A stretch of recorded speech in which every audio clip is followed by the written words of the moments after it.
Assalamualaikum warahmatullahi wabarakatuh.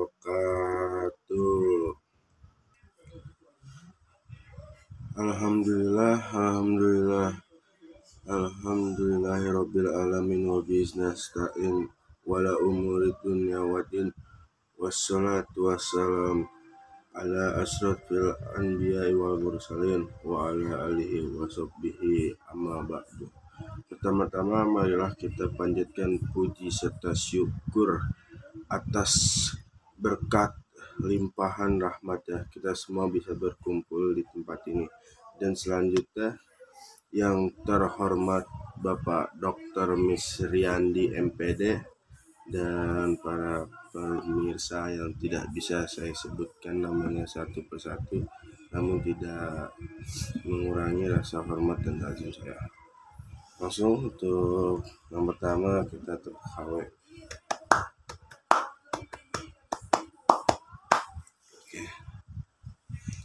Lanjut kita bahas untuk materi yang pertama. Materi yang pertama itu ada cara membina peserta didik. Oke.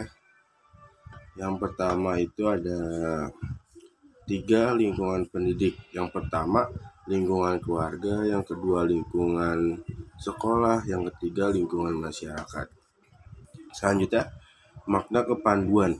Makna kepanduan adalah proses pembinaan dan pengembangan sepanjang hayat yang berkesinambungan. Tumpuannya itu apa? Tumpuannya ada 4. Belajar mengetahui, learning to you. Yang kedua, belajar berbuat, learning to you. Yang ketiga, belajar hidup bermasyarakat, learning together. Yang keempat itu ada belajar menjadi seseorang, learning to be. Oke, untuk materi selanjutnya itu program kegiatan anggota didik. Pentingnya program dalam pendidikan. Pembentukan kepribadian anggota didik harus dilakukan setingkat demi setingkat, secara teratur dan berkesinambungan. Untuk pelaksanaan kegiatan harus dibuat program yang teratur.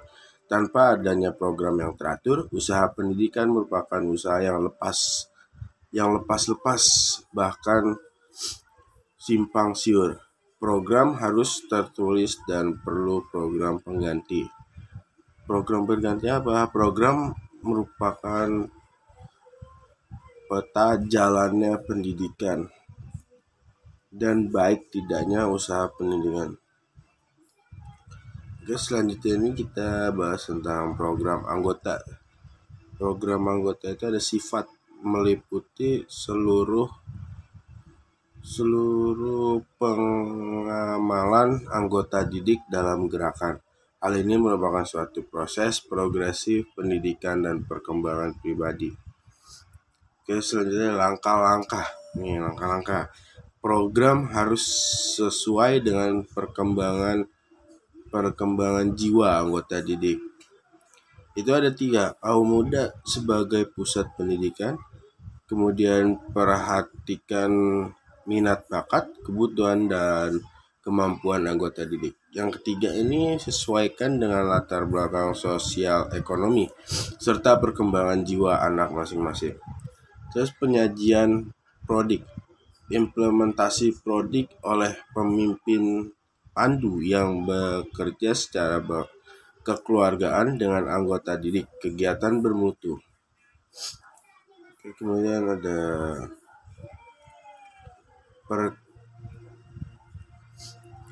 selanjutnya kita memahami anggota didik dan kebutuhannya. Dasar pertimbangan. 1.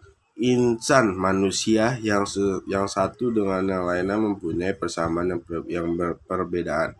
Manusia memiliki beberapa potensi, sifat-sifat khusus. Atfal ada 3, ada 3, 4, 5, 6, 7, 8, 9, 10, ada 10. Yang pertama, jalan pikirannya masih terpusat pada rumpunnya.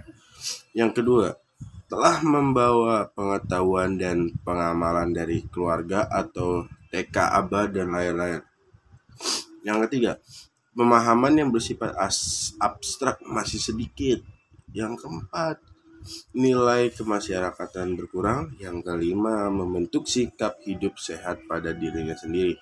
Yang enam, bergaul dengan teman sebayanya. Yang ketujuh, belajar dan keterampilan dasar membaca, menulis, berhitung, menggambar, bernyanyi. Yang kedelapan, membentuk hati nurani, nilai moral dan nilai sosial. Yang kesembilan, memperoleh kebebasan pribadi. Yang kesepuluh, membentuk sikap-sikap terhadap kelompok sosial dan institusi. Selanjutnya, penghela. Penghela itu kita berpikir kritis, logis, realistis. Ingin mendapat perhatian dan tanggapan orang lain, perhatian terhadap masyarakat besar, perasaan masih memegang peranan penting, suka timbul pertentangan antara emosi dan akal, gelisah, menerima keadaan fisik, memperoleh kebebasan emosional, mampu bergaul, kemudian menentukan figur, mengetahui dan menerima kemampuan sendiri. Terus usaha untuk memenuhi kebutuhan peserta didik sesuai dengan perkembangan kepribadian, jarak dengan setiap anggota, berikan penghargaan ataupun prestasi yang diperolehnya. Setiap tindakan harus mereka pahami, jangan memanjakan atau mengecewakan. Utamakan keteladanan, penyajian kegiatan sesuai dengan tuntunan kebutuhan mereka. Selanjutnya ini ada cara membina peserta didik.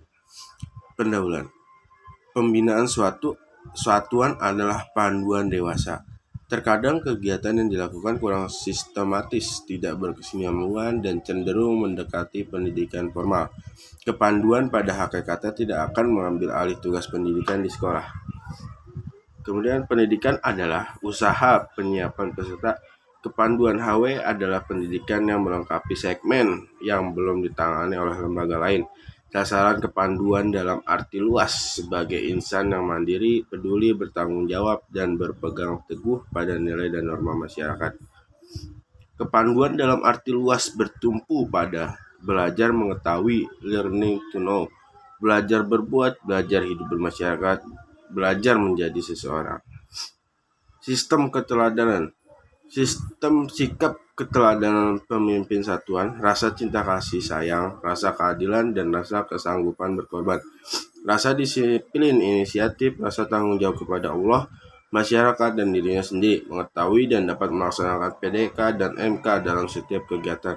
Memahami bahwa metode yang akan diterapkan sesuai dengan keadaan, waktu, dan tempat, serta mengerti minat bakat, keadaan, kemampuan, dan kebutuhan peserta didik. Baik, segitu rangkuman yang bisa saya sampaikan.